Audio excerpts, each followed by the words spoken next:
Snehalaya silks. இங்கு ஒவ்வொரு புடவையும் ஸ்னேஹா தேர்ந்தெடுத்தது உங்களுக்காக. காங்கிரஸ், மதிமுக, கம்யூனிஸ்ட் கட்சிகளுடன் பேச்சுவார்த்தை நடத்திய திமுக அடுத்த கட்டமாக விசிகவுடன் முதற்கட்ட பேச்சுவார்த்தையை தொடங்கியது. பேச்சுவார்த்தைக்கு வந்த விசிக தலைவர் திருமாவளவன் திமுக கூட்டணியில் போட்டியிட 3 தனி தொகுதிகள், 1 பொது தொகுதி என மொத்தம் 4 தொகுதிகள் கேட்டிருப்பதாக தெரிவித்தார். 4 தனி தொகுதிகளை கொடுத்து அதில் 3 கேட்டிருக்கிறோம். தமிழ்நாட்டில் மொத்தம் 7 தொகுதிகள் தான். அதில் 4 தொகுதிகள் வட மாவட்டங்களில் இருக்கிற சிதம்பரம், விழுப்புரம், காஞ்சிபுரம், திருவள்ளூர் ஆகிய தொகுதிகளை குறிப்பிட்டு அதில் 3 வேண்டும் என்று கோரியிருக்கிறோம். பொது தொகுதிகளை 1 தொகுதி தான், 3 தொகுதிகளை எழுதி 1 தொகுதி கோரியிருக்கிறோம். பெரம்பலூர், மயிலாடுதுறை, கள்ளக்குறிச்சி ஆகிய தொகுதிகளை எழுதி கொடுத்திருக்கிறோம். இதில் ஏதேனும் ஒன்று வேண்டும் என்று கேட்டிருக்கிறோம். கடந்த மக்களவைத் தேர்தல் போல சிதம்பரம் மற்றும் விழுப்புரம் தொகுதிகளை விசிகவுக்கு ஒதுக்கும் முடிவில் திமுக இருந்த நிலையில் விசிக 4 தொகுதிகளை குறிவைத்துள்ளது.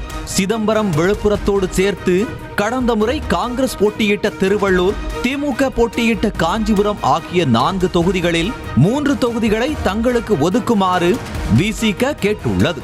பொது தொகுதிகளில் பெரம்பலூர், மயிலாடுதுறை, கள்ளக்குறிச்சி ஆகியவற்றில் ஏதேனும் ஒன்றை ஒதுக்குமாறு விருப்ப பட்டியலை கொடுத்துள்ளது விசிக.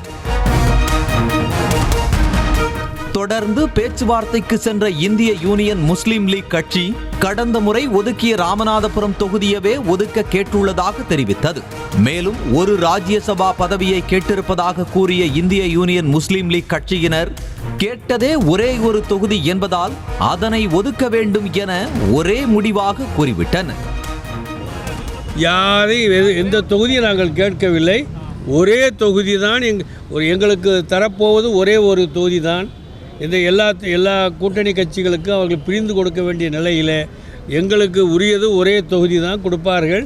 அந்த ஒரு தொகுதி ராமநாதபுரம் தொகுதியாகவே கொடுத்து விடுங்கள் என்று கேட்டிருக்கிறோம்.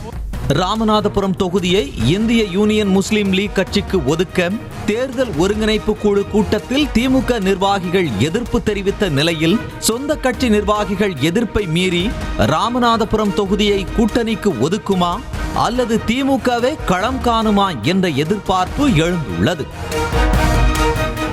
இதனை அடுத்து பேச்சுவார்த்தைக்கு சென்ற கொங்கு நாடு மக்கள் தேசிய கட்சி எடுத்த எடுப்பிலேயே நாமக்கல், ஈரோடு, கோவை ஆகிய 3 தொகுதிகளை கேட்டு ஷாக் கொடுத்துள்ளது.